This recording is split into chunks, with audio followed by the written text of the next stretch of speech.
Hello everyone, welcome to Business School 101. The term product life cycle refers to the length of time a product is introduced to consumers into the market until it's removed from the shelves. As one of the most important concepts in the business area, it is widely used by business professionals as a factor in deciding when it is appropriate to increase advertising, reduce prices, expand to new markets, or redesign packaging. So how many stages are included in the product life cycle? Are there some real-world examples? How to maintain the mature stage for a long time? In this video, I will discuss these questions with you. Section 1. The 4 stages of the product life cycle. The life cycle of a product is often broken into 4 major stages: introduction, growth, maturity, and decline. So let's discuss them individually. Stage 1. Introduction. This introduction stage involves producing a new product and developing a market strategy to make consumers aware of the product and its benefits. At this stage, sales tend to be slow as demand needs to be created. This stage can take time to move through, depending on the complexity of the product, how new and innovative it is, how it suits customer needs, and whether there is any competition in the marketplace. Please keep in mind that although a new product development that is suited to customer needs is more likely to succeed, in the real business world, most products fail at this stage, meaning that stage 2 is never reached. Stage 2. Growth.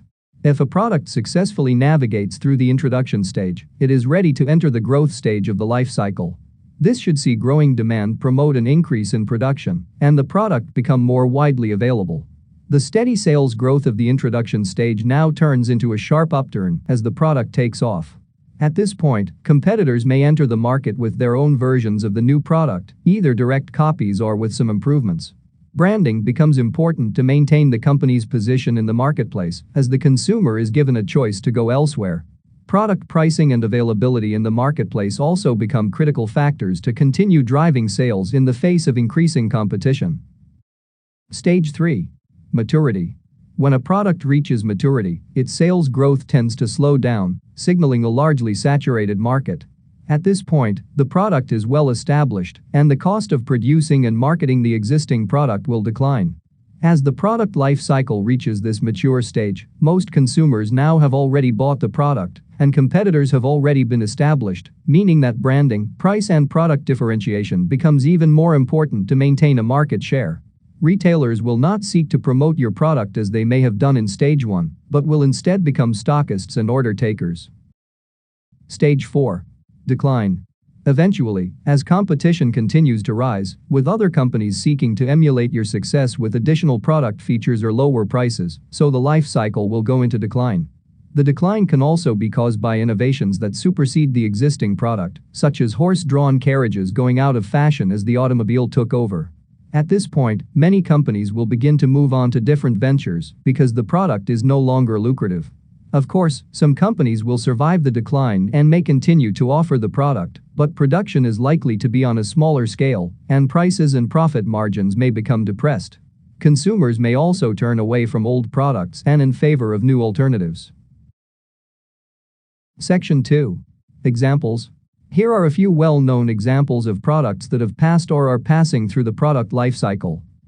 First, typewriters. The typewriter was hugely popular following its introduction in the late 19th century due to the way it made writing easier and more efficient. Quickly moving through market growth to maturity, the typewriter began to go into decline with the advent of the electronic word processor, and then computers, laptops, and smartphones. While there are still typewriters available, the product is now at the end of its decline phase, with few sales and little demand.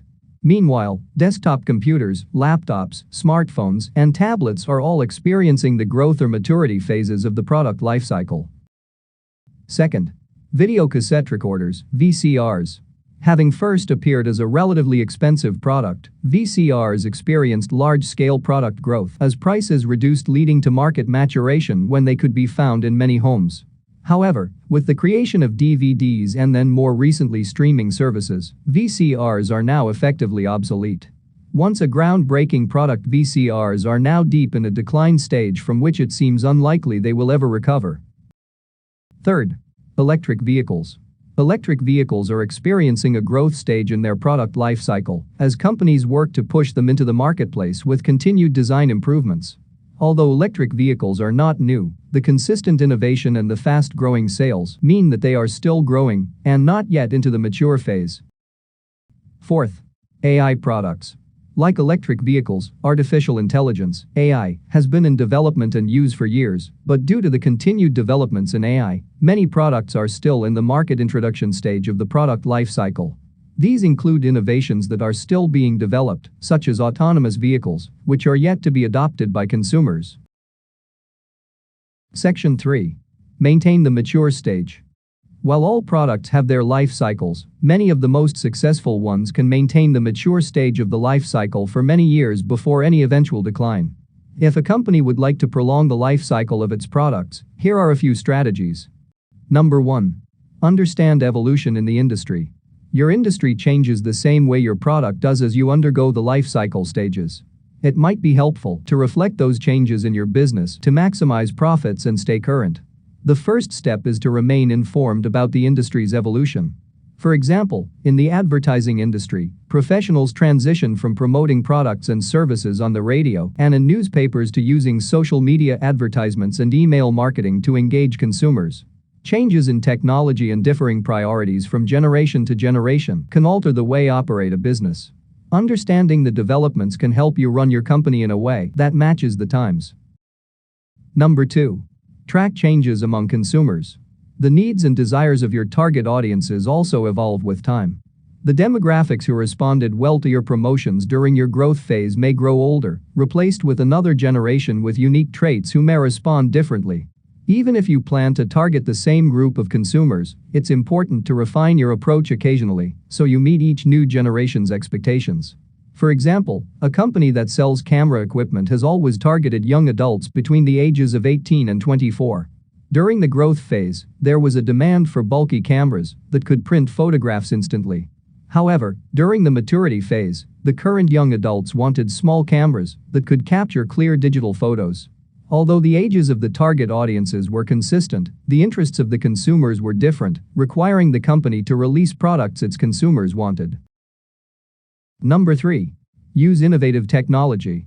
The advancement of technology can alter the way you run your business. Incorporating innovative technology and marketing strategies can help firms remain competitive and differentiate themselves from others. For example, a technology startup incorporates the same technology from smartphones into a watch, allowing consumers to communicate with others and check their notifications from an accessory on their wrist. The innovation begins a trend among similar companies, and the startup experiences an increase in sales and strengthens its connections with consumers. Number 4. Consider consumers' perceptions. The changing interests of your target audience can also influence your brand's reputation. Rebranding your company as you undergo the life cycle stages can enable you to preserve a positive public standing. For example, in previous decades, your approach may have been to produce as many products as quickly as you can, making them available for your customers' convenience. Now you notice your target audience's concern for the environment, so you launch products that consumers can reuse several times, which limits unnecessary waste. The change in your marketing strategies is consistent with your target audiences, helping you maintain a beneficial relationship with them. Alright, that is all for today's topic. So, what do you think about the product life cycle? Can you apply this model to a product you are interested in? Please leave your thoughts in a comment below. If you liked this video, please make sure to give it a thumbs up and to subscribe the channel. Thanks for watching, and I will see you next time.